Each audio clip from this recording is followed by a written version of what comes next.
Jeb Dalton had not spoken to another soul in 3 years. He lived on the far edge of the red plains of Cielo 4, a quiet frontier world where the wind never stopped whispering. The air was dry, warm, and carried the smell of sun-baked stone. He liked it that way. Jeb was a cowboy in a place where stars filled the night sky and twin suns painted the horizon gold every evening. His ranch stretched over miles of soft red dust, small brush, and a few old tech posts left over from the early settlement years. He had built the place with his own hands, back when he still believed in something bigger than himself. Now, it was only him, his old house, and a herd of quiet, slow-moving sky cattle, a gentle breed humans had raised to survive this planet's harsh winds. Every morning, Jeb walked out with his weathered hat, boots scraping against the sandy ground. He checked the water collectors, fixed broken fence lines, and watched the twin suns rise. Jeb liked silence because silence never asked questions. He had once ridden with settlers, fought storms, and saved lives when the frontier was still wild. He had been brave back then, but that life had faded like an old photograph. Now he lived with only the wind to talk to. One evening, everything changed. The sky was calm and painted in deep orange when Jeb heard a faint sound. It wasn't the usual rustle of wind through dry brush. It was softer, a rhythm, steps. He lifted his hat to shield his eyes and saw 5 distant figures walking slowly across the open land. They were moving carefully, their long shadows stretching in the fading light. Jeb stood still on the porch. He hadn't seen people in years, not this far out. Most folks had moved closer to the big settlement domes. The frontier had grown too hard for those who didn't like the quiet. As the figures came closer, Jeb saw that they were women. Their clothes were dusty, their faces tired but strong. The leader was tall, wrapped in a soft brown shawl that covered her hair from the wind. They stopped a few steps away from the fence line. The tall woman lifted her chin and spoke, her voice calm but filled with weight. "Sir," she said softly, "we need a place to stay." The storm took everything. Jeb didn't move. He just watched. He noticed the marks on their clothes, the simple patterns that belonged to the Apache enclave on the far ridge, a small, proud community of farmers and weavers. "What happened to your enclave?" he asked. His voice came out rough, unused to talking. "The wind came early this season," the woman said. "The storm shields failed. The sand buried our homes. We tried to rebuild, but the machines stopped. There is nothing left, please, just a roof for a while." Jeb looked past them at the empty horizon. He remembered storms like that. He had stood against them once back when he was young and strong. But that was a long time ago. "I live alone," he finally said. The woman gave a small nod. "Then maybe it will be harder to say no." Jeb almost smiled at her honesty. He looked at the other women. They were tired but proud. They didn't look like beggars. They looked like people holding on to the last bit of hope they had. He turned and walked toward the porch. "There's an old barn," he said. "It's dry, not fancy." The relief in their faces was quiet, not loud. They followed him to the barn. He opened the creaky door. Inside it was simple. Wooden floors, clean space, and a few solar lamps still working. "You can stay here," he said. "For now." The tall woman stepped forward. "Thank you. I'm Marita." "Jeb," he replied. That night the ranch felt different. Jeb sat on his porch listening to the night wind. From the barn came the soft sounds of voices, low, steady, and warm. It had been so long since he'd heard people nearby that it almost felt strange.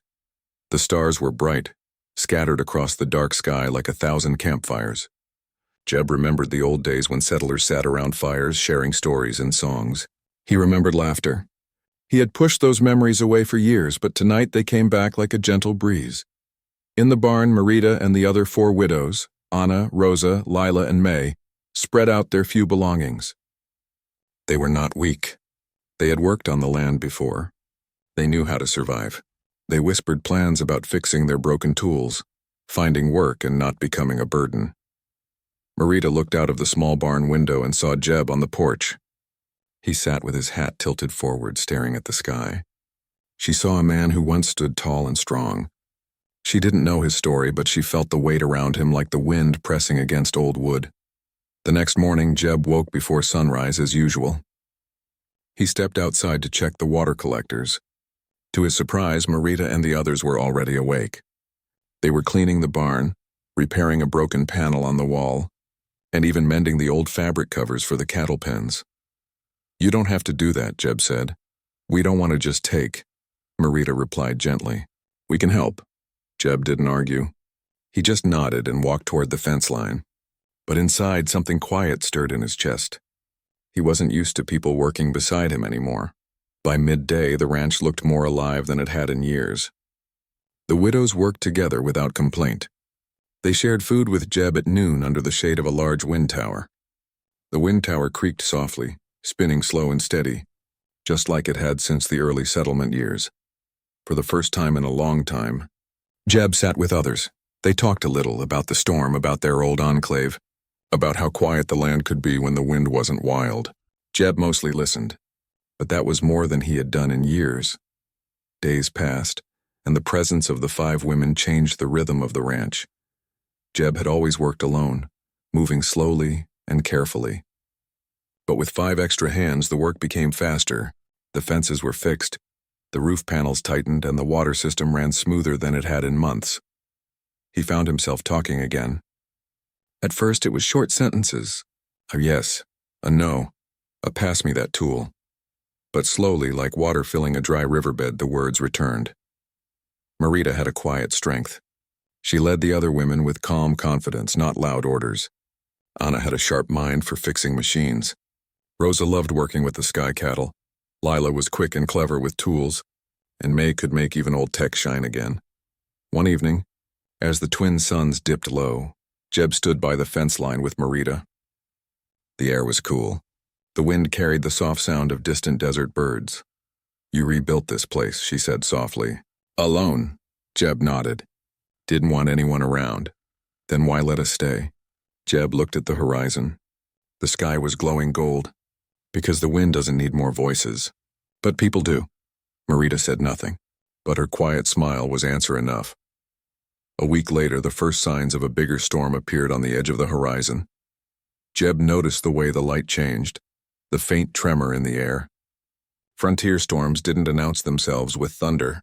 They whispered first, a low hum that old settlers could feel in their bones. He stood on the porch, hat pulled low, and watched the thin line of dust rising far away.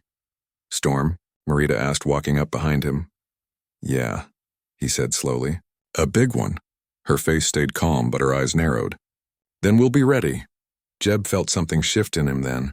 For years he had faced storms alone. This time he wasn't alone. 5 determined women stood with him, ready to face whatever came. That night the stars disappeared behind a growing wall of clouds. The hum in the air grew louder.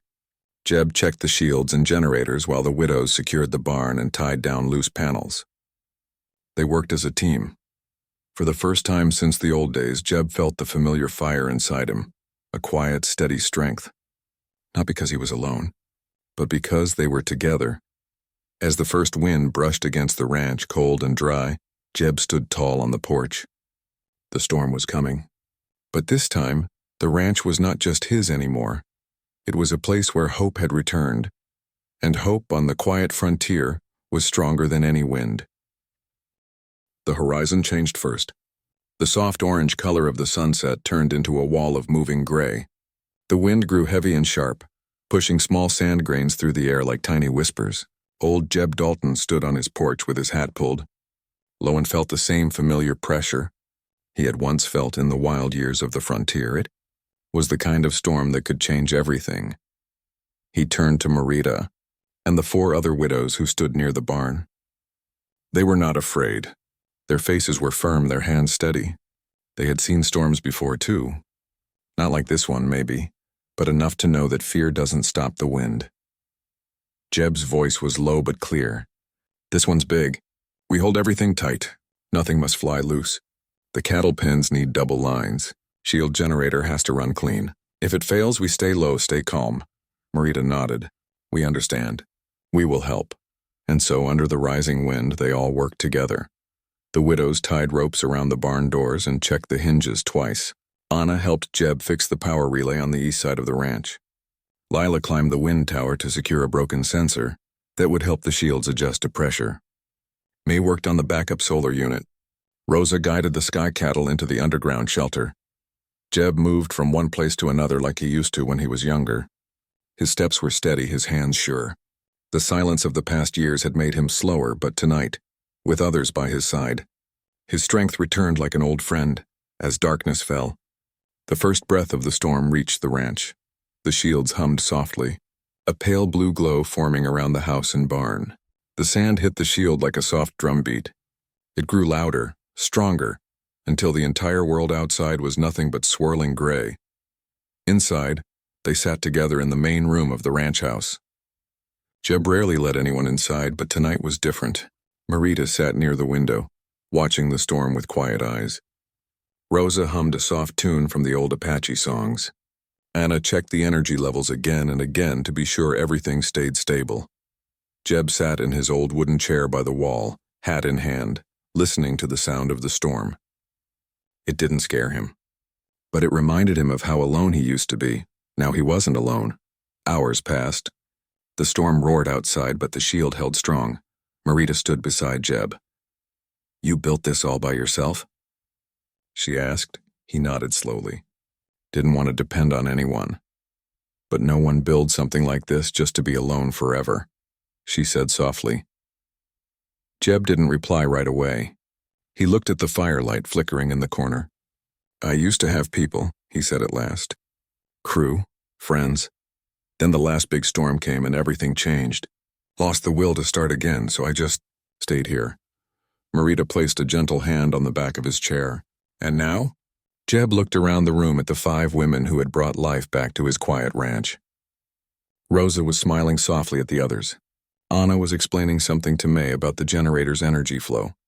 Lila had fallen asleep sitting upright. "Now," he said slowly, "maybe it's time to build again." By morning, the storm was still strong, but the shield was holding. Jeb and Anna went outside briefly to check the main generator, while Marita and Rosa stayed at the barn. The wind was sharp, almost singing as it hit the shield wall. While they worked, Jeb noticed something far out on the horizon. Through the blur of the storm, a faint flicker of light moved. At first he thought it was lightning, but it was moving too steady. His eyes narrowed. "That's not the storm," he whispered. Anna looked too. "Someone out there?" "Maybe." As the shape came closer, it became clear. It was a small transport half covered in sand, trying to push through the wind. No colony transport would be out here unless they were lost, or desperate. Minutes later, the small transport slid to a stop near the outer fence. Jeb and Anna ran toward the gate. A young man and woman stumbled out, both covered in dust. Their clothes showed they were from a nearby settlement dome. "Please," the man called out.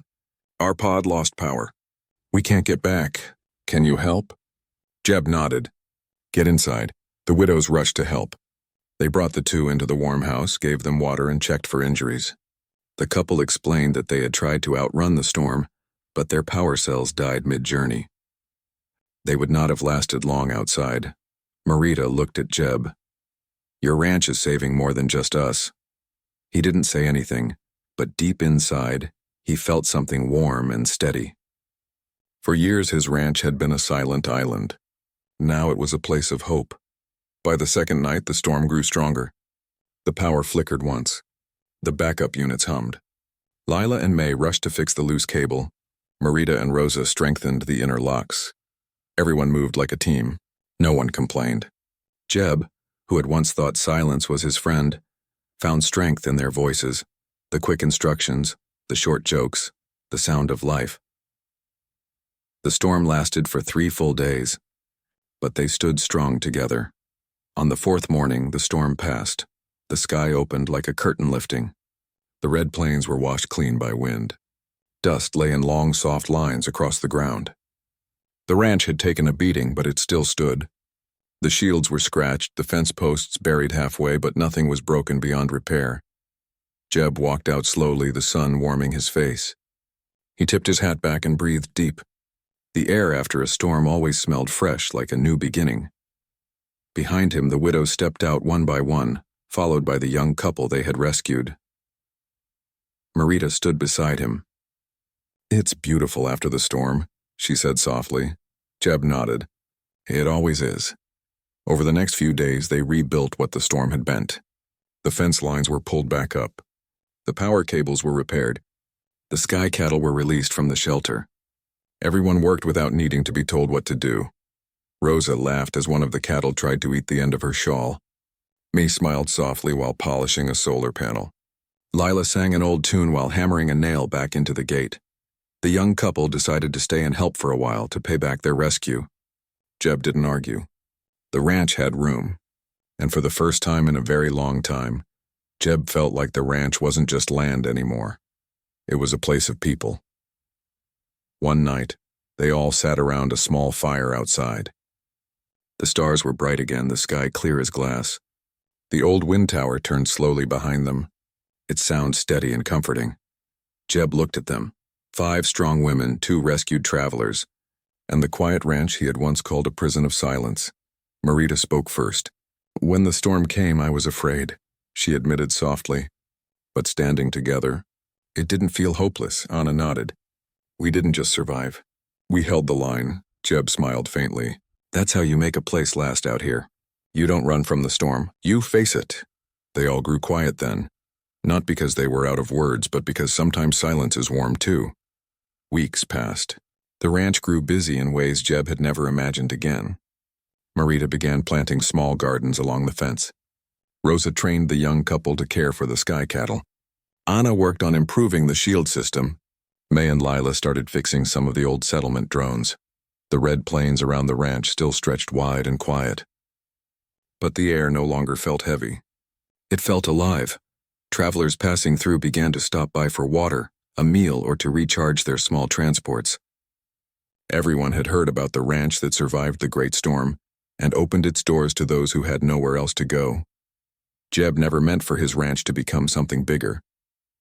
But it did. One cool evening, Marita walked with Jeb along the fence line. The wind was soft now, carrying the scent of new green sprouts from the garden. "You know," she said quietly, "when we came here I thought we were just looking for a roof, but we found something else." Jeb tilted his head. "What's that?" "A home." He didn't reply at first. He just looked out at the horizon. The twin suns were setting again, painting the world gold and red. The same view he had watched alone for years. But now it looked different, because this time he was not alone. Marita smiled and walked beside him. Behind them, laughter rose from the barn. Someone had started a song. Someone else clapped along. Jeb tipped his hat slightly. "Yeah," he said at last, his voice warm and low. "A home." As the stars appeared overhead, the quiet frontier no longer felt like an empty place. It felt like a beginning.